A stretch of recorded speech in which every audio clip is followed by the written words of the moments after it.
നോമ്പും പെരുന്നാളും ഒക്കെ കഴിഞ്ഞെങ്കിലുവേ നോമ്പ് സമയത്ത് ഉണ്ടാക്കിയ നമ്മുടെ ഹലീം സീഡ് കൊണ്ടുള്ള ഡ്രിങ്കില്ലേ, നമ്മുടെ ആശാളി ഡ്രിങ്ക്, അതിൻ്റെ ടേസ്റ്റ് അങ്ങോട്ട് വായിന്ന് പോകണില്ല. അപ്പം ഞാനടുത്ത് കുറച്ചുകൂടി ഉണ്ടാക്കിയാലോ എന്ന്.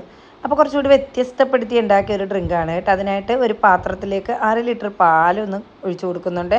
പിന്നെ ആ പാലിൻ്റെ കവറൊക്കെ കഴുകി കുറച്ച് വെള്ളം കൂടി ഒഴിച്ചു കൊടുക്കുന്നുണ്ട്. പിന്നെ കുതിർത്തിയെടുത്ത ഹലീം സീഡില്ലേ, ആശാളി, അത് കൂടിയിട്ട് നന്നായിട്ടൊന്ന് മിക്സ് ചെയ്ത് കൊടുക്കാം. ഇനി 2 ഏലക്ക, ഒരു കഷ്ണം പട്ടയും 2 ഗ്രാമ്പൂ ഒന്ന് ചതച്ചത് അതിട്ട് കൊടുക്കാം. പിന്നെ ഞാൻ 2 ക്യാരറ്റ് ഇവിടെ പുഴുങ്ങി വെച്ചിട്ടുണ്ട്. ഇത് തിളച്ച് വരുന്ന സമയത്ത് നമുക്കതൊന്ന് അടിച്ചെടുക്കാം. മധുരത്തിന് ആവശ്യമായിട്ടുള്ള പഞ്ചസാര ചേർത്ത് നന്നായിട്ട് ഒന്ന് മിക്സ് ചെയ്ത് കൊടുക്കാം. 2 table spoon custard powder, 1/4 cup പാലിൽ ഇവിടെ കലക്കി വെച്ചിട്ടുണ്ട് കേട്ടോ. അതുകൂടി ഇതിലേക്ക് ഒഴിച്ചു കൊടുക്കാം. നന്നായിട്ടൊന്ന് മിക്സ് ചെയ്ത് കൊടുക്കാം. തിളച്ച് വരുന്ന സമയത്ത് നമ്മൾ അടിച്ച് വെച്ചിട്ടുള്ള ക്യാരറ്റ് ജ്യൂസിൽ ഒരുപാട് വെള്ളമൊന്നും ഒഴിക്കണ്ട കേട്ടോ.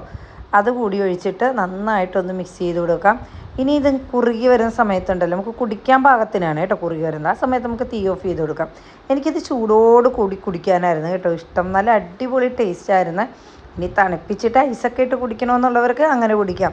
അപ്പം നോമ്പിന് മാത്രമല്ല, ഏത് സമയത്തും ചൂട് സമയത്തൊക്കെ കുടിക്കാൻ പറ്റിയതും വീട്ടിൽ ഗസ്റ്റൊക്കെ വരുമ്പോൾ തയ്യാറാക്കി കൊടുക്കാൻ പറ്റിയതുമായ ഒരു അടിപൊളി ഡ്രിങ്കാണ് കേട്ടോ. നമ്മുടെ ശരീരത്തിനുമൊക്കെ നല്ലതാണിത്. അപ്പോൾ എല്ലാവരും ഒന്ന് ട്രൈ ചെയ്ത് നോക്കുക. അഭിപ്രായങ്ങൾ അറിയിക്കുന്നതിനോടൊപ്പം ഫോളോ ചെയ്ത് കൂടി കൂട്ടാനും മറക്കരുത്.